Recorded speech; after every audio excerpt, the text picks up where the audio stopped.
राम, आज तक किसी ने मेरा सत्य जानना नहीं चाहा, लेकिन केवल तुम हो राम, जिसने बिना किसी भय के इस पत्थर की भावना को समझा।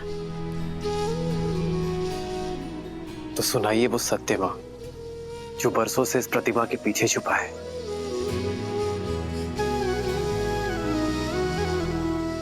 मैं अहल्या, स्वयं ब्रह्मदेव ने मेरा निर्माण किया। ब्रह्मदेव की 5 कन्याओं में से एक हूं। वैसे तो इस संसार ने सुंदरतम स्त्रियों में स्थान दिया, लेकिन महर्षि गौतम ने अपने जीवन में अपनी पत्नी बनाकर स्थान दिया। प्रसन्न थी मैं, सब कुछ था मेरे पास। महर्षि गौतम जैसे ज्ञानी पति का प्रेम और सतानंद जैसा प्यारा संस्कारी पुत्र। निश्चिंत थी मैं कि मेरे जीवन में कुछ अनुचित नहीं हो सकता, पर ये मेरा भ्रम था। नहीं जानती थी मैं कि मेरा रूप ही मेरा शत्रु बन बैठेगा। नहीं समझ पाए कि कब देवराज इंद्र की कुदृष्टि मुझ पर पड़ गई। नहीं जानती थी मैं कि देवराज इंद्र उस अवसर की प्रतीक्षा कर रहे हैं जो मेरे जीवन में आपदा बनकर आने वाला था, मेरा संसार बिखेर देने वाला था।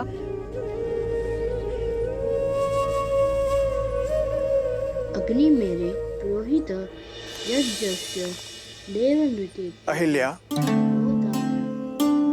जी जी महाराज। मैं संध्या स्नान के लिए जा रहा हूँ। जी, आपके लौट के आने तक संध्या पूजन की सारी सामग्री सज रहेगी। आओ शिष्यों,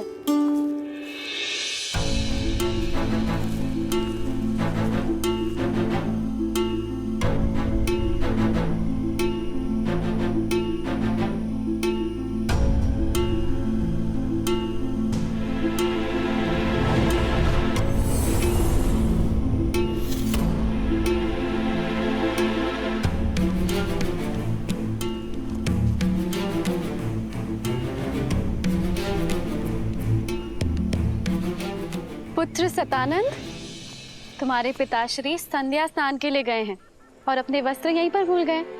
तो जाओ और तुम्हें ये दे के आओ। जी माँ।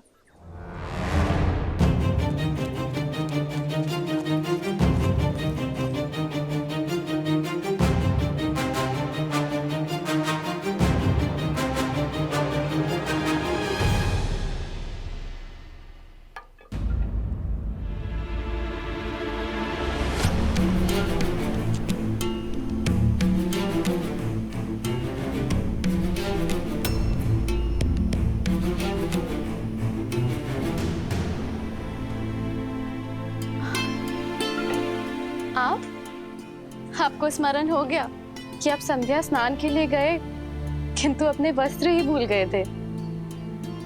मैंने सतानंद को भेजा है आपके वस्त्र लेकर।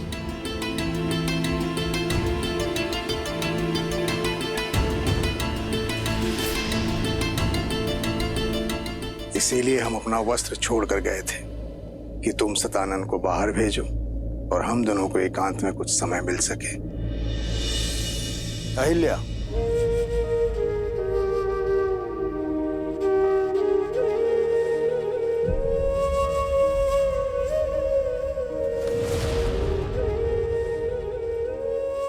राम, इंद्र की शक्तिशाली माया जाल में फंस गई। नहीं समझ पाई कि मेरे पति के रूप में कोई और था और वहां अनर्थ हो गया।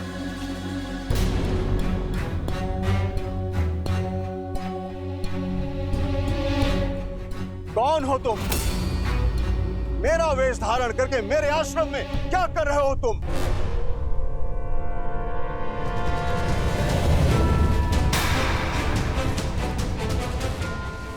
इंद्र,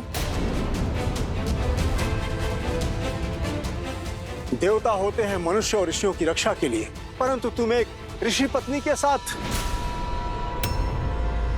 ना ही तुम देवराज होने के योग्य हो, ना ही यज्ञ की आहुति प्राप्त करने के योग्य।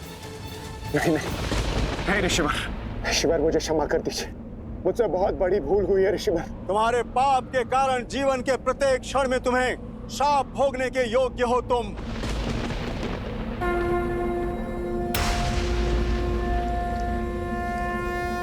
ऋषिवर, मैं गौतम अपने जीवन की संपूर्ण तप को साक्षी मानकर मैं तुम्हें श्राप देता हूं इंद्र। नहीं देव ऋषि, ऐसा अनर्थ मत कीजिए कि जिस रूप के मोह में तुमने ये पाप किया है वो तुम्हारा रूप तुमसे छिन जाएगा।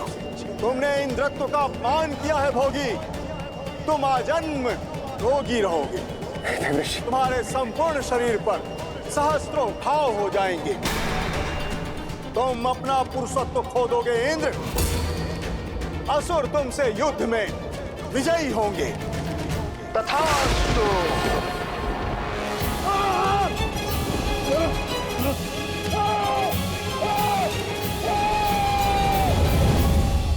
ऋषि गौतम की आंखें पथराई हुई थी, वो मौन थे, मौन, जो मेरे जीवन में महाचक्रवात लाने वाला था।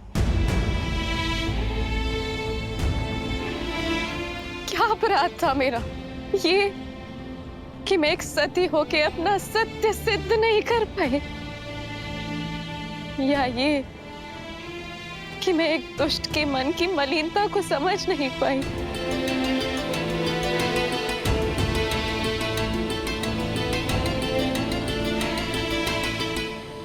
सच में तुम्हें ज्ञात नहीं था कि वो मैं नहीं हूं। आपको संदेह है मुझ पे? अगर अनुमान होता तो क्या मैं देवराज? जब वो मेरे समक्ष आए तो मुझे भ्रमित कर दिया। इंद्र के रूप में नहीं, अभी तो बिल्कुल आपकी तरह लग रहे थे वो, और माया से मुझे। अहिल्या! इंद्र तो पापी है, परंतु तुम तो पतिव्रता हो ना।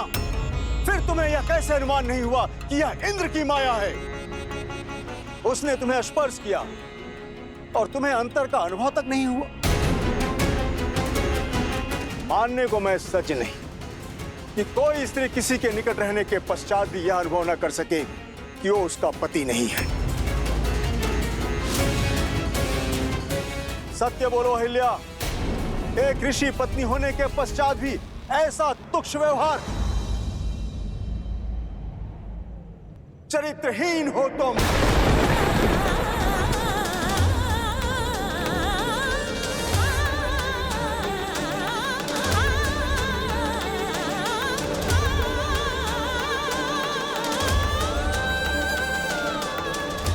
जो स्त्री शब्दों से, भाव से, स्पर्श से किसी की भावना को न समझ सके वो पत्थर के समान होती है।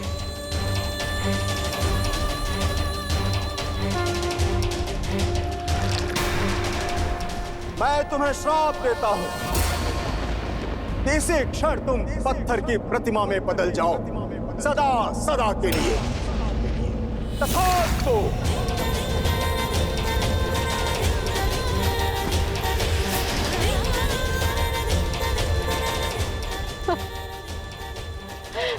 अनर्थ मत कीजिए आर्य, मेरी बात तो सुन लीजिए, मेरे पक्ष का सत्य जान लीजिए। जो देखा उसके पश्चात भी अब क्या कुछ शेष है सुनने के लिए? नहीं अहिल्या, तुम क्षमा के योग्य नहीं हो। मेरा श्राप अवश्य पूर्ण होगा। तुम्हें यह पीड़ा अकेले ही भोगनी पड़ेगी, और जो कोई भी इस क्षेत्र में प्रवेश करेगा वो तुम्हारे पाप का भागीदार बनेगा। तुम्हें श्राप से वही मुक्त करेगा जो काम, क्रोध, मद, मोह, लोभ और मत्सर से मुक्त होगा।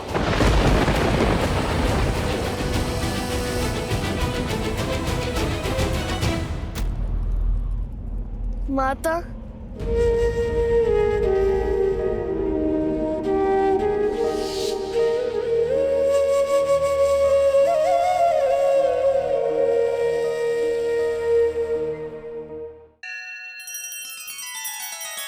श्री रामचंद्र कृपालु भजु मन हरण भव भय दारुणम नव कंज लोचन कंज मुख कर कंज पद कंजारुणम सिया राम सिया राम सिया राम सिया राम। आदर्श और मर्यादा की है ये कथा महापावनम काट मद श्री से मिला दे श्रीमद् रामायणम श्रीमद् रामायणम सिया राम सिया राम सिया राम सिया राम।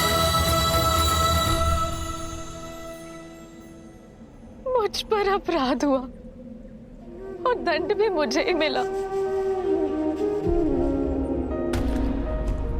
मेरा पक्ष सुने बिना मेरा न्याय किया गया। तब से मैं प्रतीक्षा में हूं कि कोई आए और मेरी पीड़ा सुने। और अब तुम आए हो राम। इनकी बात पर विश्वास नहीं किया जा सकता। महर्षि गौतम जैसे महान ऋषि क्या ऐसे शाप दे देंगे?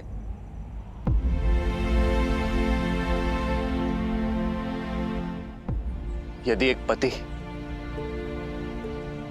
अपनी पत्नी के आंसुओं में छुपा सत्य ना देख सके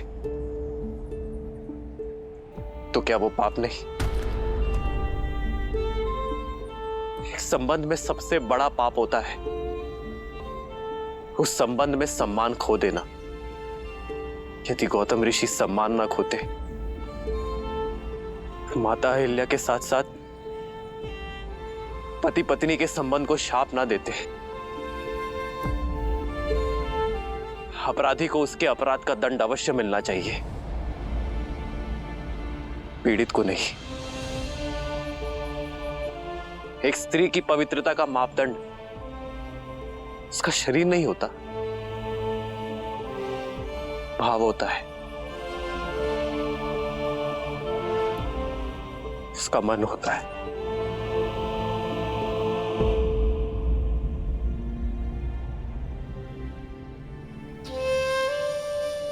मैं लज्जित हूं मां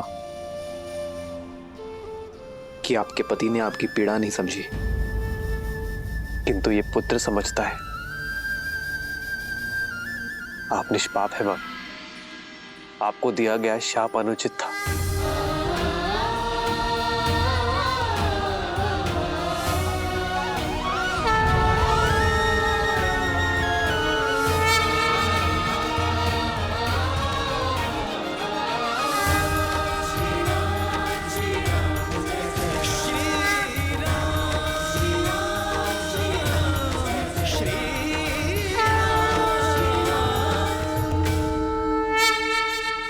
एक मां जब अपनी संतान को जन्म देती है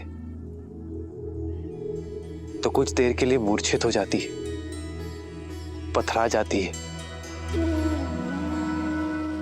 संतान का रुदन, उसके आंसू, उसके पांव का प्रहार उसे जगाता है मां, संसार में फिर से लाता है। ऐसा ही आपका पुत्र आपको जगाने आया है मां। जाग जाइए मां, लौट आइए।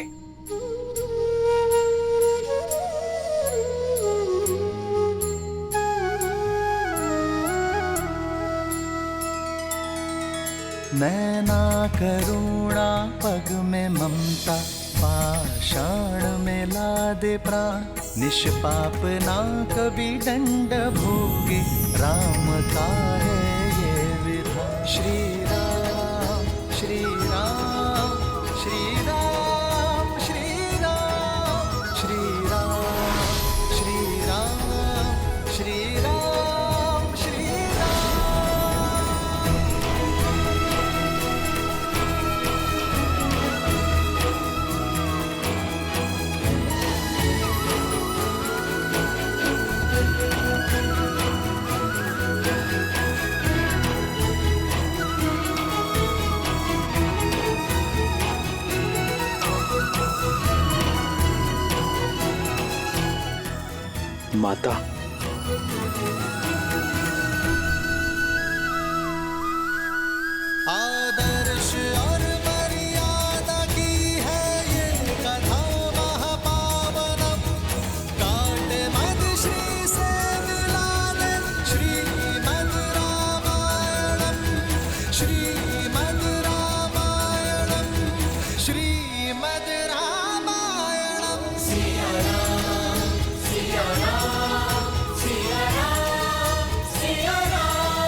माता, माता, पुत्र, माता,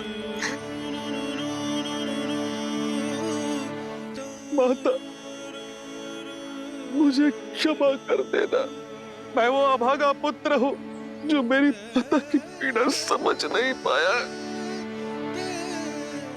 मेरा समस्त जीवन आत्मग्लानि में व्यतीत हो गया। माता, मुझे क्षमा कर देना। माता, मुझे क्षमा कर देना। नहीं पुत्र, मैं तुमसे रुष्ट नहीं हूँ पुत्र सतानंद।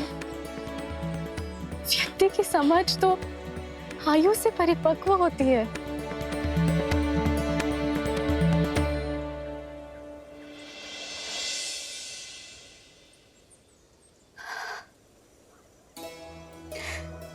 मेरे जाने का समय हो गया है राम, और जीवन का उद्देश्य भी,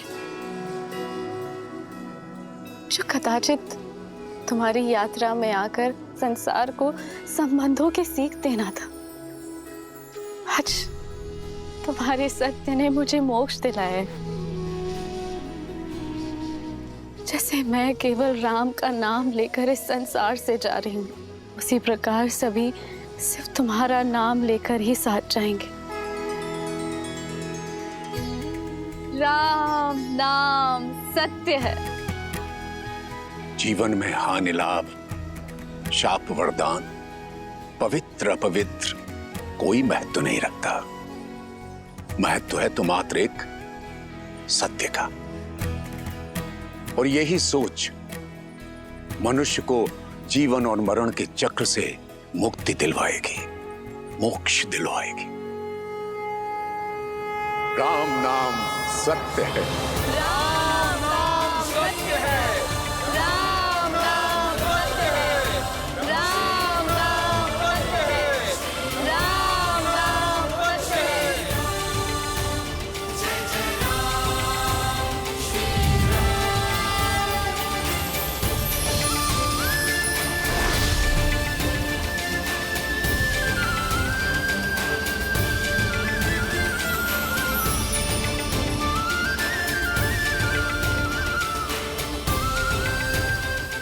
अद्भुत। राम नाम सत्य है।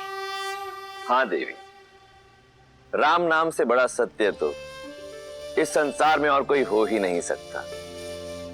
क्योंकि श्री राम जैसे मनुष्य अपने अपयश की चिंता किए बिना दूसरों की पीड़ा हरते हैं। अपने विषय में सोचे बिना दूसरों के विषय में सोचते हैं। अब ऐसे मनुष्यों के जीवन का मार्ग तो सत्य से ही परिपूर्ण होगा। वहीं दूसरी ओर रावण जैसे लोगों के लिए उनके व्यक्तिगत लाभ, उनके अभिमान, उनके यश से बढ़कर और कुछ नहीं होता। और यही कारण था कि रावण सीता के स्वयंवर में जाने के लिए सज्ज हुआ।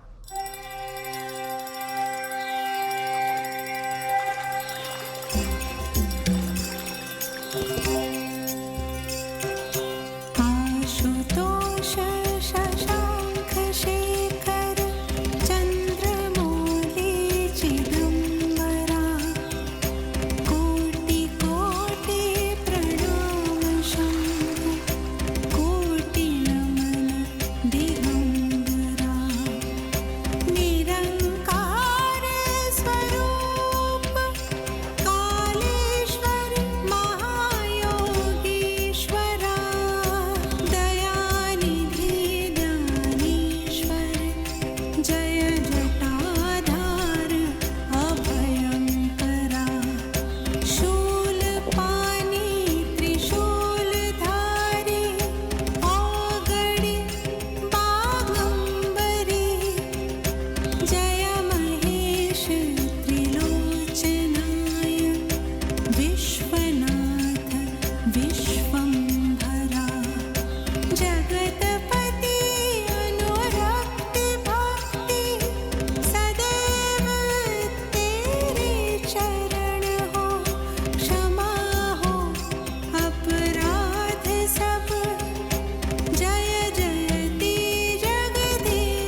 अपने स्वामी को विदा दो मंदोदरी। विदा? कहाँ प्रस्थान कर रहे हैं आप? मिथिला। मिथिला? स्वयंवर में, जहां से लंका के लिए निमंत्रण ही नहीं आया। निमंत्रण अतिथि को दिया जाता है, विजेता को नहीं। 14 लोगों के स्वामी को स्वयंवर का निमंत्रण न देना किसी चुनौती से कम नहीं मंदोदरी। पर हमारे पुत्र मेघनाथ का तो विवाह हो चुका है और दूसरी पत्नी की चाह भी नहीं है उसे। मैं मिथिला मेघनाथ के लिए नहीं जा रहा।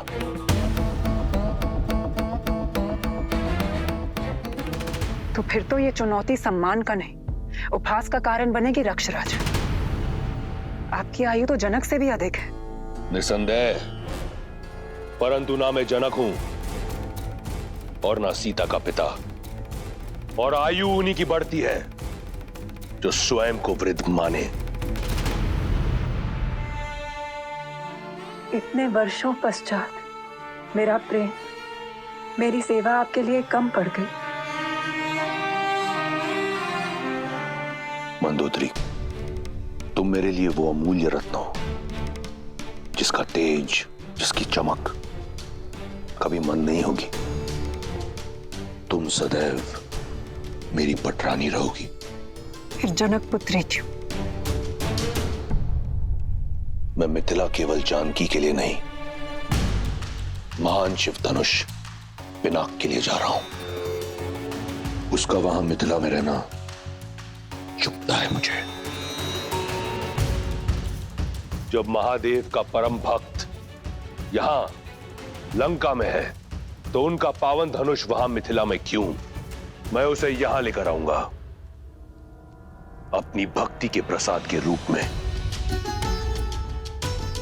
और यदि जानकी मेरी वीरता का पुरस्कार बनकर यहां आती है, तो इसमें क्या बुराई है? जो आप करने जा रहे हैं वो अनुचित है लंकेश।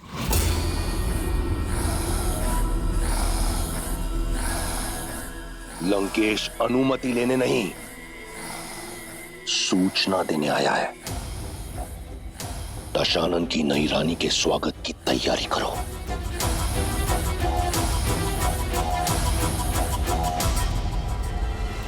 अपने इस भक्त को आशीर्वाद दे महादेव,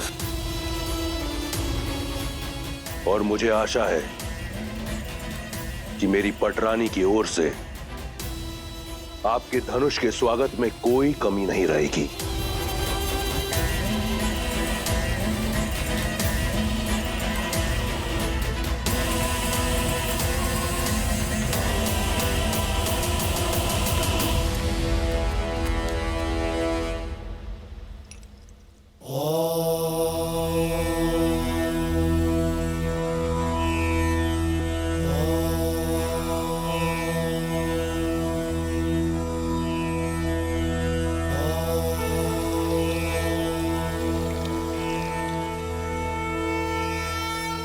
गुरु सदानंद के मन की व्यथा शांत करना महादेव। दीदी, दीदी सुनो। मैं पूजा कर रही हूँ उर्मिला। दीदी, आचार्य सदानंद गौतम ऋषि के आश्रम से लौट आए। कहाँ है वो? दशरथ नंदन भी आए उनके साथ? वो तो पता नहीं, कदाचित साथ हो। गुरुदेव तो आते ही राजसभा में चले गए थे पिताश्री से भेंट करने के लिए।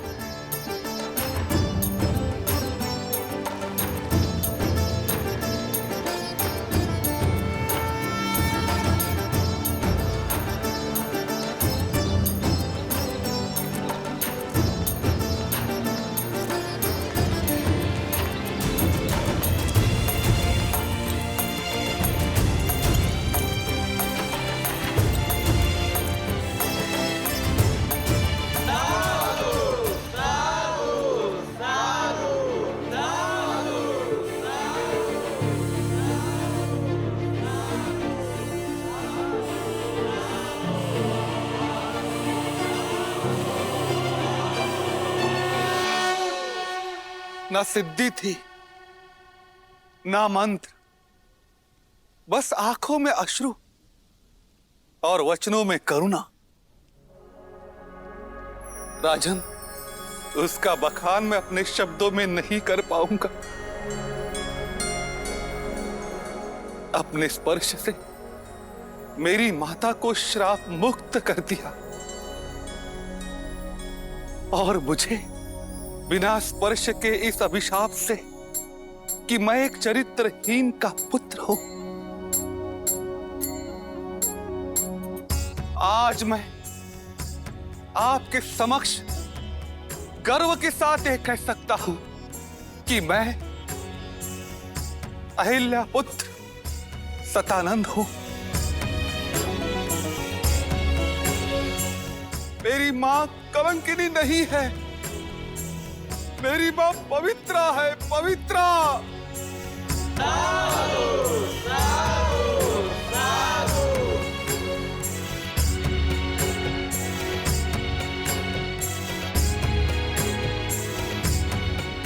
पुत्री सीता, तुमने उचित कहा था, महादेव ने मार्ग दे दिया।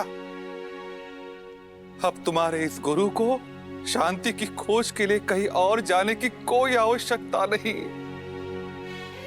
इस समस्त संसार में वस्तु, संपत्ति, शक्ति का कोई मोल नहीं है। मोल है तो केवल राम नाम का।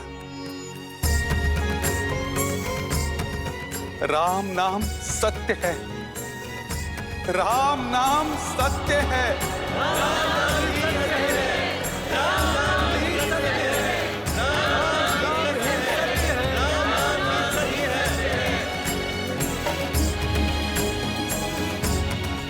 गुरुवर, ऐसे धीर के तो हम भी दर्शन करना चाहेंगे। ऋषि विश्वामित्र मिथिला के इतने निकट है, तो आप उन्हें न्योता देते ताकि हम उनकी सेवा कर पाते, और सेवा के साथ साथ हमें दशरथ नंदन के भी दर्शन हो जाते।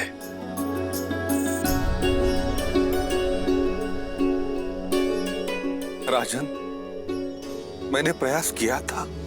ऋषिवर, आप मिथिला के इतने निकट है, हमें सेवा का अवसर देते। मिथिला में शिव धनुष्य यज्ञ होने वाला है और जनक कुमारी का स्वयंवर भी। मैं अवध कुमारों को किसी और उद्देश्य से लेकर आया हूं शतानंद। कभी समय मिला तो मिथिला अवश्य आऊंगा। कदाचित उनके मन में कुछ और है।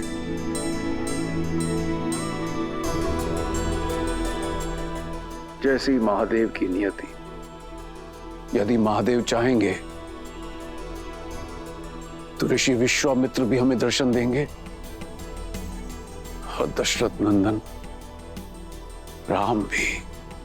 अवश्य महाराज। ये क्या? विश्वामित्र तो ब्रह्म ऋषि हैं। वे जानते हैं कि सीता केवल राम की ही होनी है। फिर विश्वामित्र ने मिथिला जाना अस्वीकार क्यों कर दिया? कदाचित इसलिए क्योंकि वो ब्रह्म ऋषि हैं।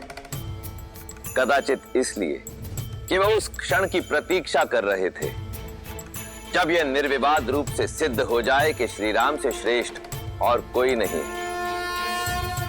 कदाचित इसलिए भी क्योंकि अभी किसी और के मिथिला पहुंचने का समय हुआ है।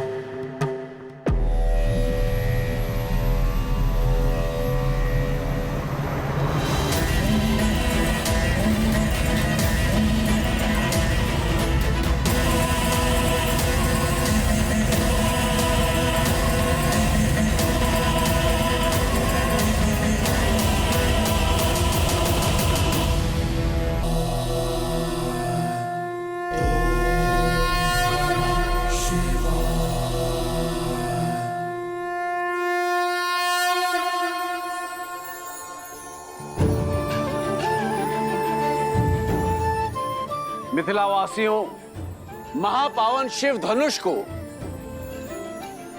नगर प्रदक्षिणा करने के पश्चात स्वयंवर क्षेत्र में ले जाकर स्थापित कर दिया जाएगा, और वहां उस पर प्रत्यंचा चढ़ाने वाला वीर बनेगा मेरी पुत्री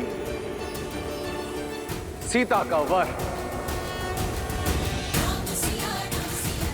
जनक पुत्री सीता की, जनक पुत्री सीता की, जनक पुत्री सीता की, मिथिला नरेश जनक की, मिथिला नरेश जनक की, मिथिला नरेश जनक की। अधिक सोचिए मत दीदी, ये धनुष दशरथ नंदन राम के अतिरिक्त कोई नहीं उठाने वाला।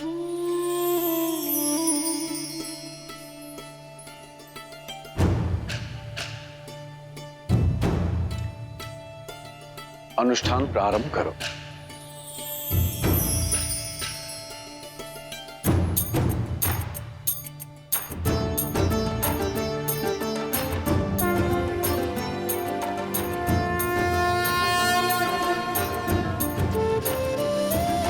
ओम नमः शिवाय, ओम नमः शिवाय।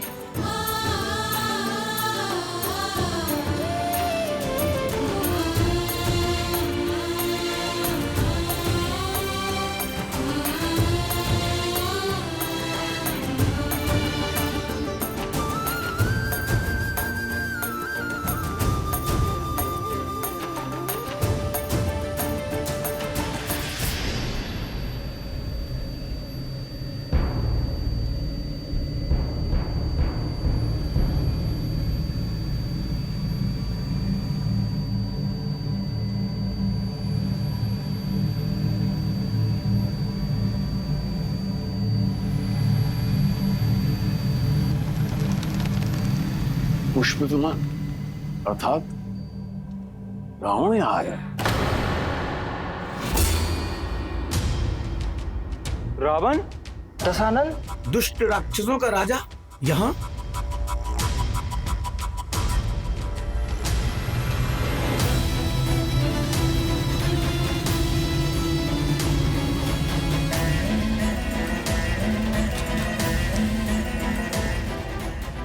महादेव का पिनाक तो यहाँ है, अर्थात स्वयंवर आरंभ होने में समय है।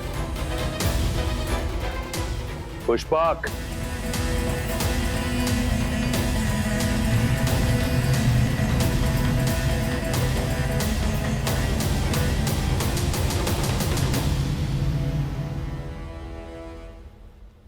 आर्य, बिना निमंत्रण रावण का यहाँ आना क्या उद्देश्य हो सकता है उनका?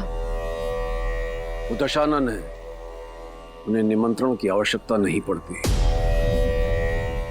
और नीति और नियम के अनुसार भी हम उन्हें स्वयंवर में भाग लेने से रोक नहीं सकते।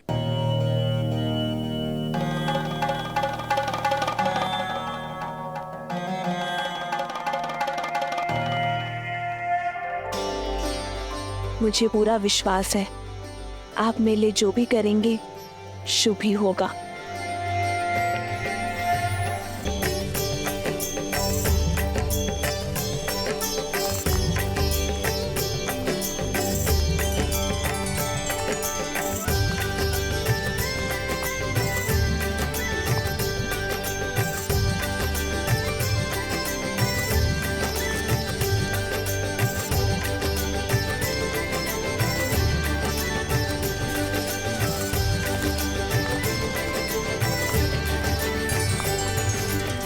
आज भूख प्यास और थकान नहीं हुई लक्ष्मण? गुरु और कहा ले जा रहे इसकी शंका तो नहीं है तुम्हें? आज मैं शंकित नहीं हूं भाई, अभी तो दृढ़ता से तत्पर, क्योंकि मैं जान चुका हूं कि गुरुदेव हमें जहां भी ले जा रहे होंगे किसी कारण से ही ले जा रहे होंगे।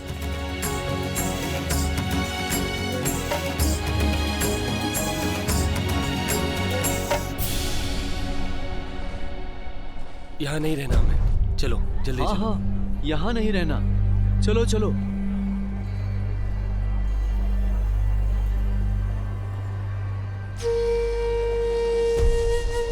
भैया सुनिए, आप सभी इतने चिंतित और भयभीत होकर जा कहाँ रहे? मत पूछो, बस यहाँ नहीं रहना हमें, जाने दो हमें, नरक है ये स्थान। परंतु मित्र, इतने सुंदर स्थान में समस्या क्या है? ये स्थान शापित है,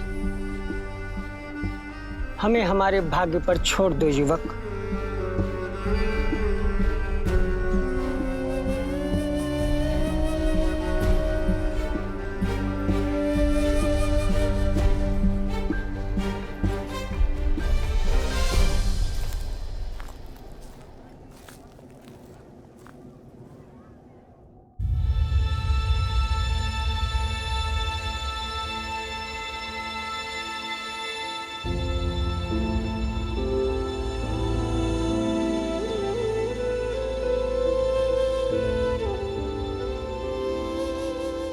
वो झील देख रहे हैं ना, कृष्ण झील।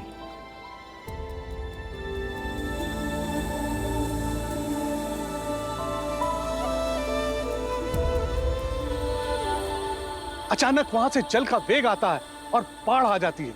कुछ ही पलों में हमारे खेत घर सब बहा ले जाती है। अब तक जैसे तैसे हमने पुरखों की जमीन खेत को बचा कर रखा, पर अब साहस टूट चुका है।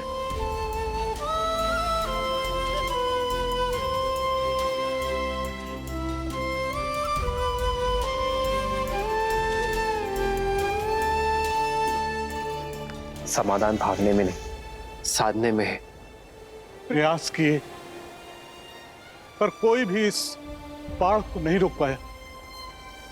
जिसने भी प्रयास किया वो मारा गया।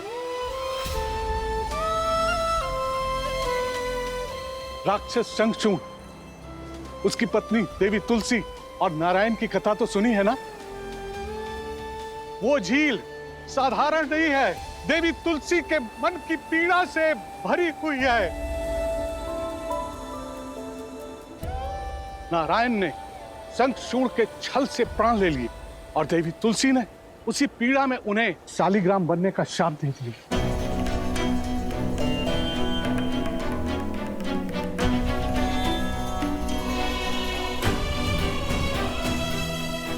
ये शालिग्राम नारायण के चिन्ह है, शापित होकर पड़े हैं गंडकी नदी के तट पर।